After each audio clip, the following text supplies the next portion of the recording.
सती के बाह में त्रिपुंड से सभी लोग अवगत हुए और उस अमिट चिन्ह को मिटाने का प्रयास ये तब हुआ जब रानी परसुती को सती के बाह में त्रिपुंड दिखाई दिया।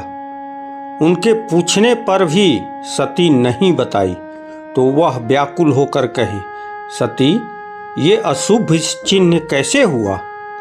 तुम बताती क्यों नहीं? प्रजापति की पुत्री प्रजापति के शत्रु की भक्ति करती है। तुमने उच्च कुल की मर्यादा को खंडित किया है। अब तुमसे विवाह कौन करेगा? अगर किसी ने तुम्हारे पिता का मान मर्यादा रखने के लिए तुमसे विवाह किया भी तो वह विवाह नहीं होगा। उसमें पति पत्नी के बीच प्रेम नहीं रहेगा। ये विवाह एक निर्वाह बनकर रह जाएगा। तुमने इस चिन्ह को मिटाई क्यों नहीं? सती ने कही, माँ, मैंने बहुत प्रयास की इसे मिटाने के लिए, लेकिन यह अमिट है। तब परसुती ने कही, सती, तुम्हें मैंने जन्म देकर अति दोषित महसूस कर रही हूँ। तुम्हारे पीछे हमेशा कोई न कोई अभिशाप बना ही रहता है। तुम्हारे जन्म के बाद प्रजापति का खुशियाँ तो मात्र बनावटी ही रह गई है।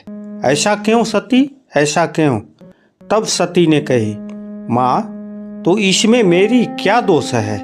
नियति को तो हमने नहीं बनाई। मैं जो भी कार्य करती हूँ उसमें मेरे द्वारा बिन इच्छा के कुछ न कुछ दोष लगा ही रहता है। मैं भी इस जीवन से बहुत खुश नहीं हूँ माँ, खुश नहीं हूँ। परसुती ने कही, सती, यह अमिट चिन्ह को मिटाने का उपाय प्रजापति के पास अवश्य होगा। चलो उनके पास। प्रजापति के यहाँ दोनों जाति हैं। प्रजापति ऋषि भृगु तथा कश्यप से शुभ मुहूर्त निकलवा रहे हैं सती के विवाह के लिए।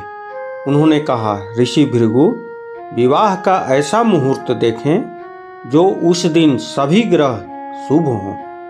तभी परसुती वहाँ पहुँची सती को लिए हुए और कही, स्वामी, हमारे घर में कोई ग्रह ठीक नहीं है।